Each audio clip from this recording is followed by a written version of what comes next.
आज की तारीख में वही हेमंत बिस्वा शर्मा यहाँ झारखंड में कह रहे हैं कि आदिवासियों का भारतीय जनता पार्टी ही विकास करेगा, संरक्षण करेगा। तो सिर्फ और सिर्फ ये यहाँ के आदिवासियों को बरगलाने के लिए यहाँ पर ये ढिंढोरा पीट रहा है।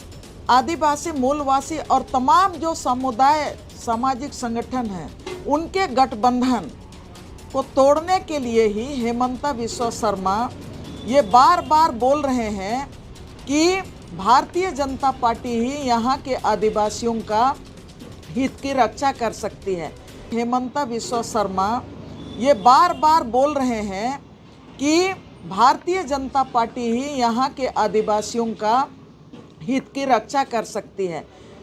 हेमंत बिस्वा शर्मा को पहले ये सोच लेना चाहिए, वो जिस राज्य के मुख्यमंत्री हैं, वो असम के मुख्यमंत्री हैं और असम में भारतीय जनता पार्टी 2016 से कंटिन्यू आज तक भी है।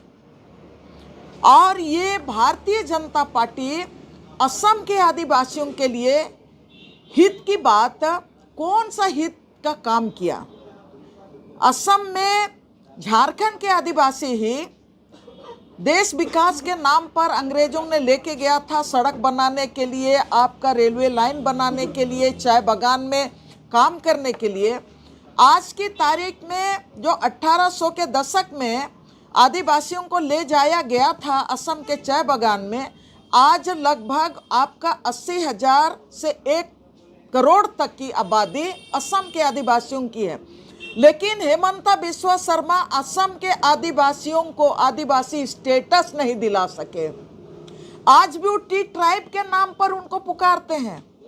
आज भी असम के आदिवासियों को जो स्वास्थ्य का सुविधा देना चाहिए था, आज भी स्वास्थ्य का जो बुनियादी सुविधा है वो दे नहीं पाए हैं।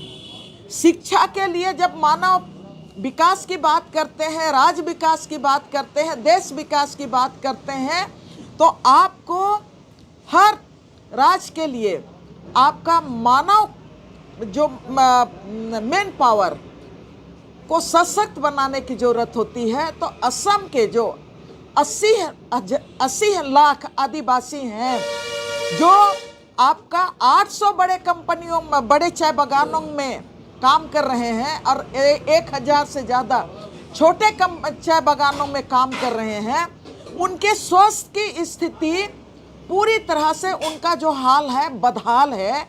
शिक्षा के नाम पर पूरी तरह से तार तार है। वहाँ के आदिवासियों का भाषा और संस्कृति की रक्षा के लिए किसी तरह का कोई व्यवस्था नहीं है। वहाँ पर उरांव है, मुंडा है, खड़िया है, वो है, संताल है। उनके भाषा और संस्कृति की रक्षा के लिए क्या वहाँ पर आदिवासी भाषाओं से पढ़ाई का व्यवस्था करता है? क्या वहाँ के आदिवासी बच्चों के लिए, जो चाय बागान में जो आदिवासी काम कर रहे हैं, उनके बच्चों के लिए उच्च शिक्षा के लिए कोई तकनीकी व्यवस्था अलग से करके रखा है? उनको आज की तारीख में उच्च शिक्षा के लिए क्या, अभी हम लोग हिसाब करके देखेंगे तो 200 साल करीब पूरा हो गया असम में आदिवासियों को रहते हुए। वहाँ के आदिवासी बच्चों को क्या भारतीय जनता पार्टी, ये 10 साल अब होने जाएगा, उस अपने पीरियड में, मैं हेमंत बिस्वा शर्मा से की बात कर रही हूँ जो यहाँ पर घूम रहा है, क्या उन बच्चों को विदेश में पढ़ने के लिए, उन आदिवासी बच्चों को भेजने के लिए कोई कदम उठाया है? नहीं। वहाँ के आदिवासियों को आदिवासी स्टेटस के साथ उन्हें सरकारी नौकरी देने के लिए भी कोई व्यवस्था नहीं की है। आज की तारीख में सरकार 2024 की बात करेंगे तो सरकारी मानक के आधार पर आपका न्यूनतम आपका वेतन न बोलता है कि आपका 352 रुपया है। वहाँ के असम के आदिवासियों का पर डे मात्र उनको मिलता है 268 रुपया, 268 रुपीज़ पर डे मिलता है। और पर डे भी तब मिलेगा जब 25 किलो वो चाय पत्ती तोड़ेंगे, तब उनको पर डे आपका 268 रुपीज़ मिलता है। आपने वहाँ के लोगों का नौकरी, सरकारी नौकरी का व्यवस्था नहीं कर सका। वहाँ के लिए आपने सम्मानजनक, झारखंड में यहाँ पर रेजा और कुली काम करते हैं ना, उनको रेजा लोग को 400 रुपया मिलता है। जो यहाँ राजमिस्त्री है ना, उसको 600 रुपया पर डे मिलता है। और चाय बागान के आदिवासियों को मात्र और मात्र आपका 268 रुपये मिलता है।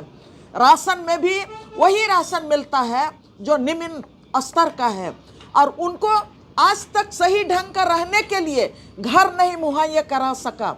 वो कंपनी ने जो घर दिया है ना, 2 कमरे का एक छोटा छोटा घर दिया है, उसी कंपनी के छोटे छोटे घरों में रहते हैं। रहने के लिए कोई व्यवस्था नहीं है। 200 साल में असम के आदिवासियों को वहां पर सरकारी जमीन आप अडानी को दे रहे हैं, अंबानी को दे रहे हैं, सारे लोगों को दे रहे हैं, लेकिन वहां के आदिवासियों को वहां के जो चाय बागान आज की तारीख में 700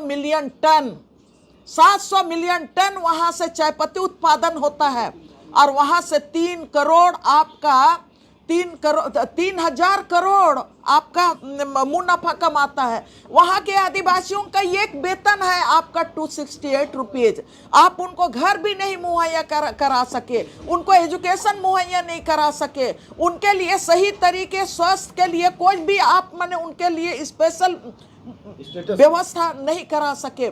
आज की तारीख में वही हेमंत बिस्वा शर्मा यहाँ झारखंड में कह रहे हैं कि आदिवासियों का भारतीय जनता पार्टी ही विकास करेगा, संरक्षण करेगा। तो सिर्फ और सिर्फ ये यहाँ के आदिवासियों को बरगलाने के लिए यहाँ पर ये ढिंढोरा पीट रहा है, वो एक जुल्मा है।